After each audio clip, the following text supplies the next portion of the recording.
육군 1공병여단과 해병대 군수단 상륙지원대대가 도하작전 FTX를 실시하며 기동로 확보를 위한 장비 운용 절차 점검 훈련을 실시했습니다. 부대는 훈련을 통해 합동 임무 수행 능력과 기동 지원 역량을 검증 향상했습니다. 육군 수도 기계화 보병사단이 부대의 마지막 K-55A1 포병 사격을 진행했습니다. 작전 지역에서 유일하게 K-55A1 자주포를 운용했던 충무대대는 이번 사격을 끝으로 K9 자주포 부대로 개편됩니다. 합동참모본부가 한미일 합참의장회의 참석차 국방부를 방문한 요시다 요시히데 일본 통합막료장을 환영하는 의장 행사를 개최했습니다. 이어 내일은 한미일 3국 간 안보 협력의 이행 상태를 확인하고 향후 발전 방안을 논의할 예정입니다. 시청자 여러분 그리고 국군 장병 여러분 안녕하십니까? 7월 10일 KFN 뉴스 시작합니다. 뻘이나 습지처럼 차량 진입이 어려운 연약 지형에서는 장비 투입 자체가 쉽지 않습니다. 이런 가운데 육군과 해병대가 함께 도하작전 FTX를 실시하며 기동로 확보를 위한 장비 운용 절차를 점검했습니다. 첫 소식 신소진 기자입니다. 해병대 비치매트 차량이 육군의 문교를 이용해 강을 건넙니다. 이내 도하 지점 일대에 도착해 진흙 위에 매트를 펼치며 길을 만들어갑니다. 육군 1공병여단이 해병대 군수단 상륙지원대대와 함께 연약 지반에서의 기동 지원을 위한 사전 준비 절차를 집중적으로 훈련했습니다. 해변이 아닌 연약한 뻘 지형에서 육군과 해병대가 도하 훈련을 함께 진행한 건 이번이 처음입니다. 민무늬 녹색 정글모를 쓴 육군 장병들과 디지털 무늬 정글모를 착용한 해병대 장병들이 한 팀으로 움직이며 비치매트 설치와 문교 운용 등 도하작전 절차를 수행했습니다. 이처럼 연약한 뻘 지형은 장비 기동이 가장 까다로운 지형입니다. 하지만 해병대의 신속한 비치매트 전개와 육군의 문교 운영 능력이 더해지면서 실제 전장에서도 도하 능력을 갖추게 됐습니다. 훈련은 각 부대의 전술 기능을 하나로 조율해보는 계기가 됐습니다. 이번 훈련관 해병대 상륙지원대대는 육군의 도하 장비에 장비를 탑재 및 도하 작전을 참가함으로써 합동 임무 수행 능력, 기동 지원 역량을 검증 및 향상할 수 있었습니다. 육군 공병부대도 비치매트 설치 전술을 실제 지형에서 경험하며 대응 능력을 점검했습니다. 이번 비치매트를 활용한 도하작전 FTX를 통해 한 단계 더 발전된 훈련을 실시하였고 지속적으로 훈련을 통해서 앞으로도 임무 수행을 완수할 수 있도록 하겠습니다. 양 부대는 전술 장비 운용뿐 아니라 연약 지형에서도 기동로를 개척할 수 있는 협업 능력과 합동 작전의 기반을 확인했습니다. 육군과 해병대는 앞으로도 유기적인 협조를 통해 지형에 구애받지 않는 기동 지원 능력 확보에 박차를 가할 예정입니다. KFN 뉴스 신소진입니다. 육군 수도기계화 보병사단이 부대의 마지막 K-55A1 포병 사격을 진행했습니다. 사단은 새롭게 개편될 K9 자주포로 화력 대비 태세를 이어갈 미래를 준비합니다. 현장에 백재훈 기자가 다녀왔습니다. K-55A1 자주포가 6개호에 몸을 숨긴 채 사격 준비에 한창입니다. 이내 사격 명령이 하달되고 준비!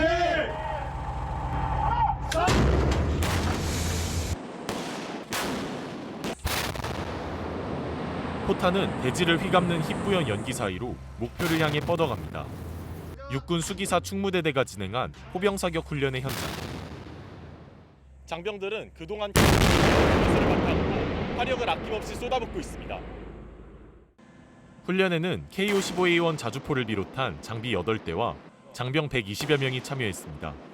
부대는 실전과 같은 훈련을 위해 6.25 포상에서 최대 사거리가 32km에 달하는 항력 감소 고폭탄을 사격했으며 대포병 탐지 레이더를 비롯한 다양한 감시 자산이 활용됐습니다.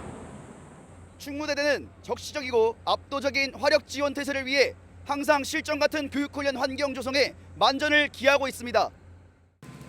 한편 이번 훈련은 수기사와 7군단의 마지막 K-55A1 사격 훈련이라는 점에서 의미를 더했습니다. 작전 지역에서 유일하게 K-55A1 자주포를 운용했던 충무대대는 이번 사격을 끝으로 K9 자주포 부대로 개편되며 K-55A1 자주포는 기존의 155mm 견인곡사포를 사용하던 다른 포병부대에 인계돼 우리 군의 전투력을 강화합니다. 새롭게 개편되는 K9 자주포를 통해 보다 강화된 화력 대비 태세를 유지하겠습니다. 성공적인 포탄 사격으로 KO-15A1 자주포와 작별을 고한 육군 수도 기계화 보병사들. 더욱 강력한 화력을 바탕으로 맹호 부대의 기세는 하늘을 찌르고 있습니다. KFN 뉴스 백재윤입니다. 위성락 국가안보실장이 한미 안보실장 협의와 관련해 국방비 전반에 대해서는 국제적 흐름에 따라 늘려가는 쪽으로 협의하는 게 사실이라고 어제 밝혔습니다. 위 실장은 마코 루비오 미 국무장관과의 이번 만남에서 방위비 분담금 특별협정에 대해서는 논의하지 않았지만 방위비 전체를 어떻게 하느냐는 얘기는 있었다며 그같이 설명했습니다. 또 국방비를 포함한 여러 사안이 패키지 협의 과정에서 논의 대상 중 하나가 될 수 있다고 덧붙였습니다. 이와 함께 방위비 협상과 주한미군 규모 등 동맹 관련 협의는 실무 단계에서 진행되고 있다며 어느 단계에서는 정상회담에서도 올라올 수 있다고 언급했습니다. 위 실장은 한미 간 논의 대상이 통상과 투자, 구매, 안보 등 전반에 걸쳐 망라돼 있어 이런 패키지를 종합적으로 감안해 협의를 진전시키자고 제안했으며 루비오 장관도 공감을 표했다고 전했습니다.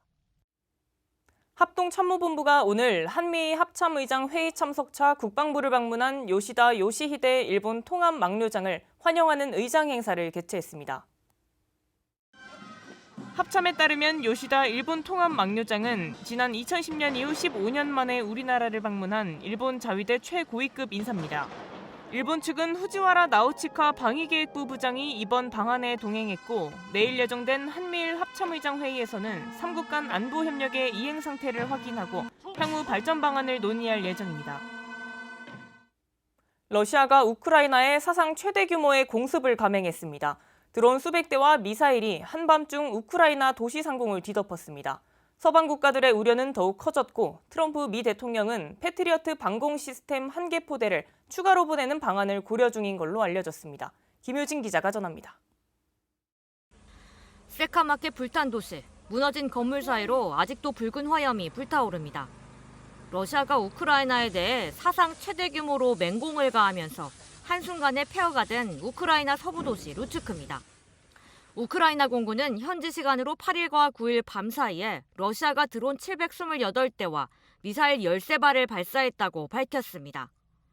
이는 러시아가 2022년 2월 우크라이나를 침공한 이후 단일 공격으로 최대 규모의 드론 공습입니다.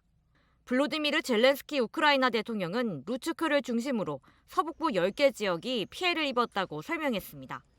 러시아가 루츠크를 핵심 타깃으로 삼고 서북부 지역에 공격을 퍼부은 이유는 이곳이 우크라이나군 군수와 병참의 요충지여서입니다.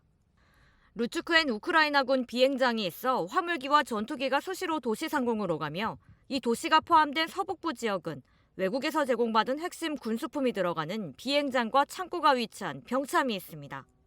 서방 군사 전문가들은 러시아가 드론 생산을 공격적으로 확대하고 있는 만큼 머지않아 하룻밤 사이에 드론 1000대를 동원할 수 있다고 우려하고 있습니다. 이에 대해 도널드 트럼프 미 대통령은 미국 월스트리트 저널 소식통을 인용해 우크라이나의 패트리어트 방공 시스템 1개 포대를 추가로 보내는 방안을 고려 중이라고 보도했습니다. KFN 뉴스 김효진입니다. 예멘의 친이란 반군 후티가 자신들이 홍해에서 상선을 공격하고 침몰시키는 과정을 담은 영상을 공개했습니다. 후티는 지난 6일 홍해에서 벌크선 매직시스를 폭탄 탑재 무인 보트와 미사일로 공격했고 완전히 침몰했다고 발표했습니다.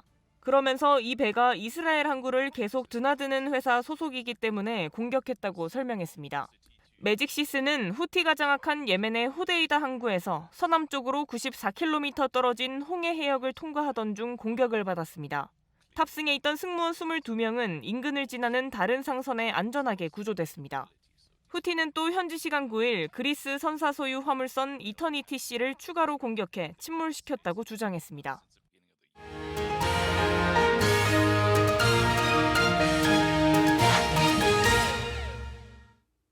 조종사가 비상 상황에 빠졌을 경우 구조하는 임무를 수행하고 있는 공군 항공구조사는 조종사 구조뿐 아니라 선박사고와 산불사고 등 국가급 재난지원 임무에 투입되며 구조 활동을 펼치고 있는데요. 공군 항공구조사의 이야기를 자세한 뉴스바바에서 전해드리겠습니다. 저는 제6탐색구조비행전대 특수탐색구조대대에서 근무하고 있는 중사 최병석입니다. 이제 사트는 스페셜 에어 레스큐 팀이라는 이제 영문 이름입니다. 직무상, 직업상 명칭은 공군 항공구조사가 맞습니다. 전평시에 주 임무로는 조종사 비상 상황 시 이제 저희가 출동해서 구조하는 임무를 주로 하고, 그 외에 이제 국가 재난급 이상의 또는 저희가 지원이 필요한 경우에 산불, 인원 후송 또는 화물 후송 등을 포함해서 임무를 하고 있는 직업입니다. 우선 구조의 목적을 잡고 훈련을 많이 합니다.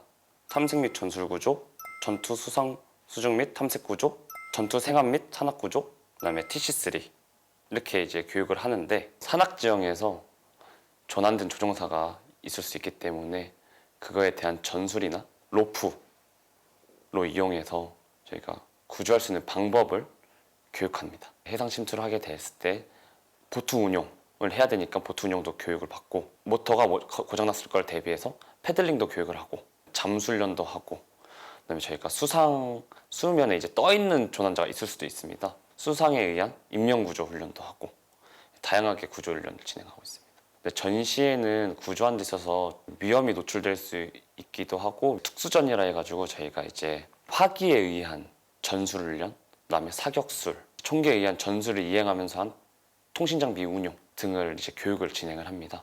공군 항공구조사는 이제 회전익 항공기로 출동을 이제 하게 됩니다. 결국은 조난된 사람한테 구조하러 간다는 거는 골든 타임이 발생한다라는 건데, 그 골든 타임을 아낄 수 있는, 이제 지킬 수 있는 가장 가까운 자산이라 생각을 하고, 결국 항공기를 이용해서 구조 지점까지 가고 나오기 때문에 저는 전술 및 탐색 구조가 시작이자 마지막이라고 생각합니다. 항공기에 있는 인양기를 이용해서 항공기 유도와 인양기 조작을 교육하는 겁니다. 보통 전술 및 탐색 구조 같은 경우는 매일매일은 아니지만 이제 저희 작전 스케줄 담당자에 의해서 인원이 배정돼 가지고 이제 주말을 제외한 365일 거의 계속 진행한다 생각하시면 되시고, 산악구조 훈련, 이제 수상 수중 탐색 구조 훈련은 저희가 이제 팀별로 짜가지고 진행을 한다던가, 날씨가 제일 좋은 날 또는 안 좋은 날 선정해서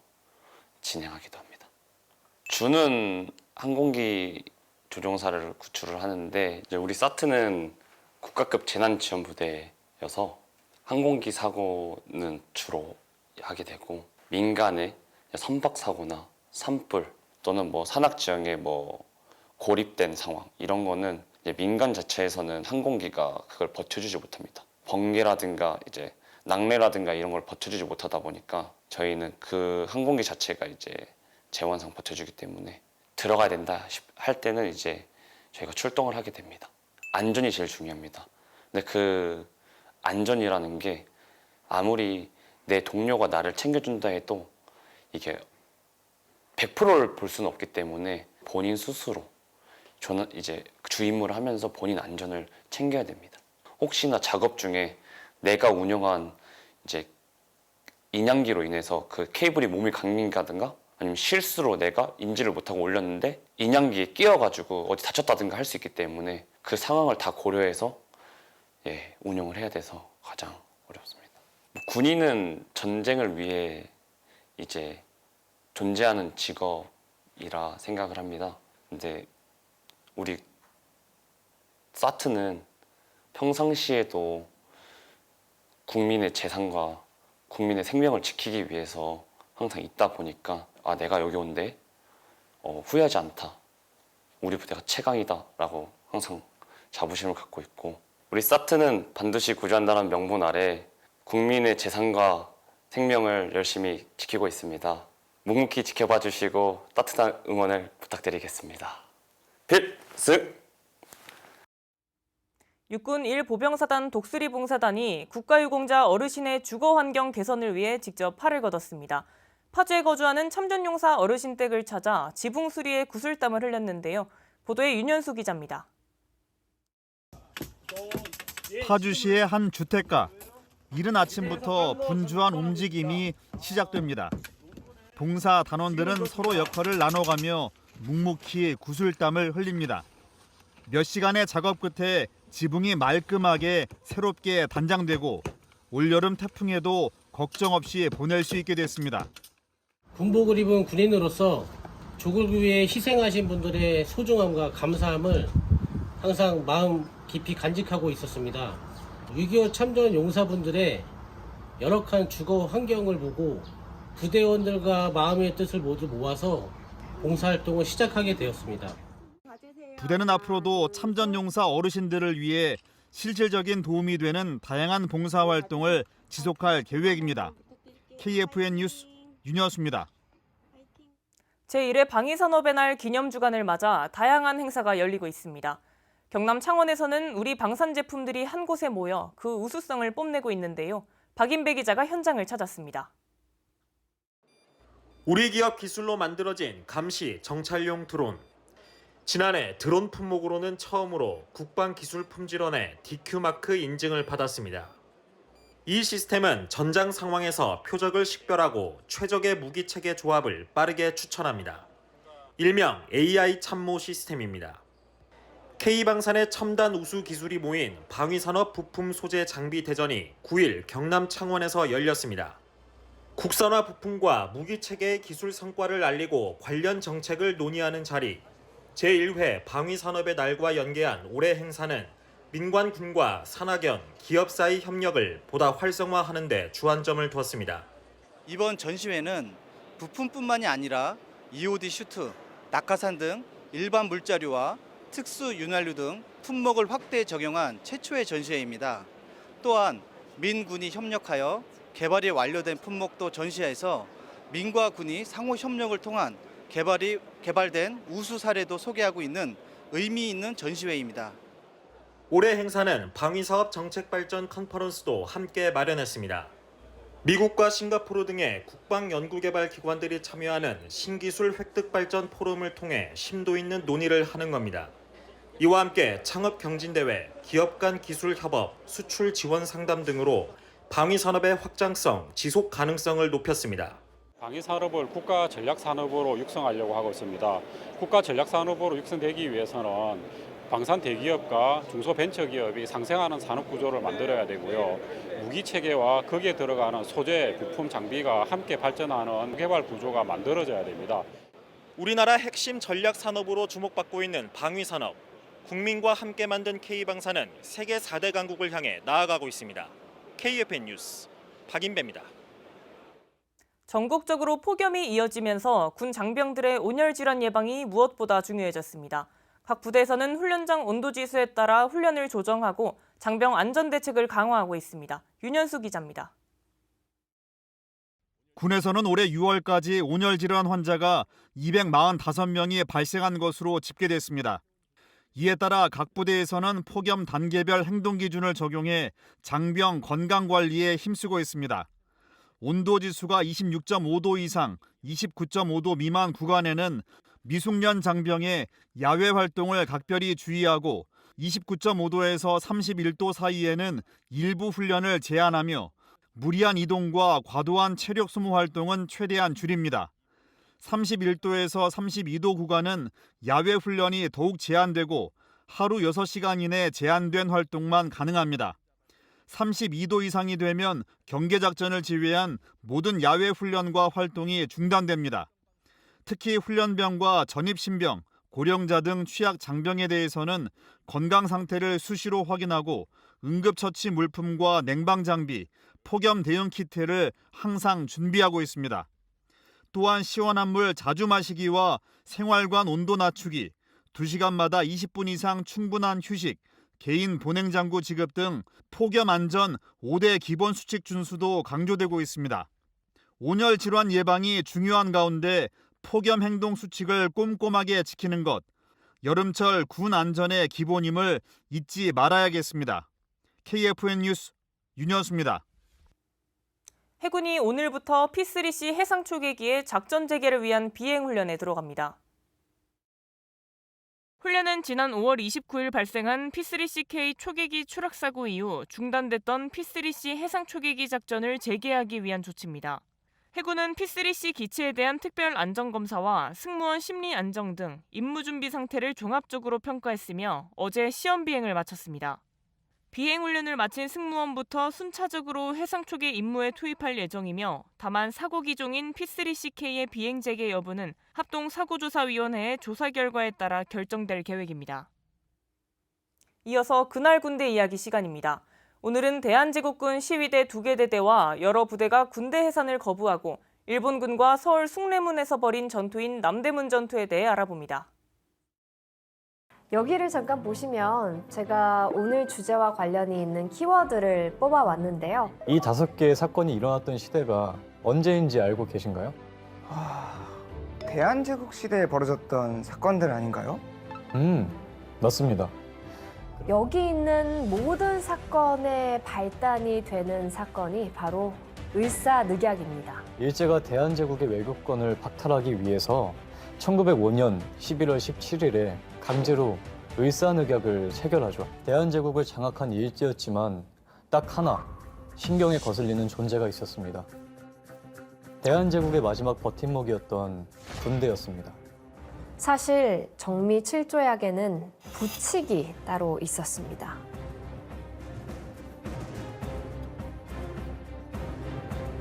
와. 8월 1일은 새벽부터 비가 쏟아지고 있었습니다. 일제는 아침부터 군사훈련을 핑계로 대한제국 장병들을 소집했는데요. 3,400명이 넘는 대한제국 장병들이 훈련원 연병장에 모여들었습니다. 군부 협창 한진창이 새로 왕위에 오른 순종 황제의 조칙을 낭독했습니다. 제가 읽어드릴게요. 짐이 생각하건대 국사가 단안한 가을에 지금 극도로 불필요한 비용을 절약하고 이용후생에 업에 이용하는 것은 오늘날의 급선무이다. 현재 군대는 용병으로 조직됐기 때문에 아직 국가를 완전히 방위하는 데 부족하다. 그러므로 황실 시위에 필요한 인원을 선발하여 배치하는 것 말고는 잠시 군대를 해산하고 후에 징병법에 따라 힘 있는 군대를 편성하고자 한다. 근데 제가 들을 때는 이게 진짜로 순종 황제가 내린 조칙이 맞는지 그것도 좀 의심스럽고요. 당연히 아니었습니다. 이토 히로부미와 이완용이 위조한 사실이 나중에 밝혀졌습니다. 대한제국 군대 해산식이 진행되는 동안 일제는 군부대를 털어서 총포를 모두 가져갔습니다. 우리 장병들에게 맨손 훈련을 한다고 무기를 두고 오라고 했거든요. 와, 일부러 무장해제 시켜놓고 해산식을 한 거네. 진짜 치밀하다. 무기 하나 없이 모여든 우리 장병들 주변을 중무장한 일제 헌병들이 포위하고 있었습니다. 이 자리에서 대한제국 군인들은 한 명씩 군무가 벗겨지고 계급장이 떼어졌는데요. 그때 갑자기 총성이 울렸습니다. 대한제국 군인이 자결했습니다. 시위 1년대 1대대장 박승환 참령이었습니다. 그의 유서에는 군인으로서 나라를 지키지 못하고 신하로서 충성을 다하지 못하면 10,000번 죽어도 애석할 것이 없다라는 글귀가 쓰여 있었습니다. 박승환 참령이 자결하기 전에 부르짖은 대한제국 만세 소리에 격분한 우리 군인들은 무기고를 때려 부수고 총을 꺼내 들었습니다. 우리 군이 걸기하자 남대문에서 진을 치고 있던 일제 군인들이 사방에서 공격을 가했습니다. 일제 군인들은 신식 소총에 수류탄에 기관총까지 난사했습니다. 그런데 우리 군인들이 갖고 있던 무기는 구식 소총뿐이었습니다. 결과가 너무 뻔하지 않을까요? 과연 그랬을까요? 일제 군인들은 대한제국 장병들의 기세에 움츠러들었습니다. 그렇지만 시간이 갈수록 전세가 일제 쪽으로 기울었는데요. 우리 군의 탄약이 바닥나기 시작했거든요. 백병전까지 감행하면서 최후의 항전을 벌였지만 결국엔 패배했습니다. 이 사건을 남대문 전투라고 부릅니다. 남대문 전투는 대한제국 군대가 일제 군인을 상대로 벌인 처음이자 마지막 전투였습니다. 일제의 무자비한 탄압에도 우리 군인들의 독립에 대한 열망은 꺼지지 않았습니다. 서울 시위대의 항전 소식을 들은 지방 진위대가 들고 일어났습니다. 가장 먼저 걸기한 부대는 8월 10일 해산이 예정돼 있던 강원도 원주 진위대였어요. 극비리의 봉기 계획을 세웠습니다. 무기고를 부수고 소총 1,200정과 탄환 4만 발을 확보했습니다. 무기를 든 병사들은 원주 시내로 진출했어요. 여기에 여주 분견대도 죽음을 같이 하겠다며 합류했고요. 이 소식을 들은 강화 진위대도 걸기를 했습니다. 지방 진위대 봉기는 실패로 끝났지만 거의 모든 대한제국군이 의병부대에 합류했습니다. 대한제국군의 비극적인 해산은 군사력 부재가 얼마나 참혹한 결과를 가져오는지 보여주는 사건이라는 생각이 들었고요. 새삼 우리 국군 장병들이 얼마나 중요한 역할을 하는지 다시 깨닫게 되는 시간이었던 것 같습니다. 지금 이 시간에도 우리 장병들은 잠도 제대로 못 자고 더위와 싸우면서 고생하고 있을 텐데요. 정말 고맙다는 말을 언제나 하고 싶네요. 이어서 오늘의 국방단신 전해드립니다. 국방부가 야간 산불과 대형 산불 상황에 효과적으로 대응하기 위해 산불 초기 단계부터 군자산을 적극적으로 투입하는 등 산림청과 상호 협력을 강화하기로 했습니다. 국방부는 군 헬기 40여 대를 즉각 투입 전력과 예비 전력으로 편성해 산림청과 공조할 예정입니다. 또 평시 헬기 조종사들에게 산불 진화를 위한 물투와 교육 훈련을 실시하고 산림청은 전문 교관을 지원해 교육 효과를 높일 계획입니다. 육군 군수사령부가 한미 연합군수협조단 창설식을 개최했습니다. 한미 양국군이 전평시 효과적인 군수 지원을 위해 출범시킨 협조기구로 작전 전투 상황에서 탄약과 수송, 군수물자 등을 신속히 보강하는 역할을 하게 됩니다. 한미 연합군수협조단은 군수사와 미 19 지원사 병력으로 구성됐으며 미 19 지원사 주둔지인 대구 캠프 헨리에서 임무를 수행할 예정입니다. 공군 7항공 통신전대가 공군 최초로 위성전술 차량 운전 시뮬레이터를 도입 운용합니다. 위성전술 차량 운전 시뮬레이터는 현실 상황을 재현하기 위한 3D 모델링과 3축 모션 시뮬레이터 등의 기술이 탑재돼 실제와 같은 운전 감각과 지형 상황별 대응 연습이 가능합니다. 실전대는 시뮬레이터 도입으로 그간 고중량 위성전술 차량 운용에 어려움을 겪은 초급 간부들의 운전 숙련도 향상과 교육 효율성 증대를 기대하고 있습니다.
(7월 10일) 기상정보입니다. 연일 견디기 힘든 폭염이 이어지며 서쪽 지역은 오늘도 무더운 더위가 지속되겠습니다. 틈틈이 수분 섭취를 하고 휴식을 취하는 등 온열 질환 및 건강관리에 유의하셔야겠습니다. 현재 서울과 서쪽 대부분 지방에 폭염경보가 발효 중입니다. 오늘은 전국이 대체로 맑겠으며 오후부터 저녁 사이 전라권 서부와 경남 남서 내륙 그리고 제주에 갑작스런 소나기와 뇌우가 예상됩니다. 내일도 전국적으로 대체로 맑은 가운데 전남, 제주 지역으로 소나기와 뇌우가 예상됩니다. 동해안 지역으로는 구름이 많겠습니다. 내일 아침 최저기온은 서울 24도, 원주는 20도가 예상되며 한낮 최고기온은 서울 34도, 광주는 36도가 예상됩니다. 작전 기상입니다. 오후 전라도 지역으로 소나기와 뇌우에 의하여 지상, 항공작전에 일부 제한이 있겠습니다. 또한 오후 남해상으로 높은 파고에 의해 작전에 영향을 미칠 것으로 예상됩니다. 주간 기상 전망입니다. 다음 주 수요일까지 대체로 맑은 날씨가 이어지겠습니다. 낮 동안 기온이 치솟으며 대기 불안정이 심해져 곳에 따라 소나기가 내리겠습니다. 폭염 경보와 더불어 갑작스러운 소나기가 반복되는 날씨가 이어지겠으며 밤사이엔 열대야가 한낮엔 폭염이 계속되겠습니다. 이상 공군 기상단 제공 기상정보였습니다. 이것으로 KFN 뉴스를 마칩니다. 시청해주신 여러분 고맙습니다.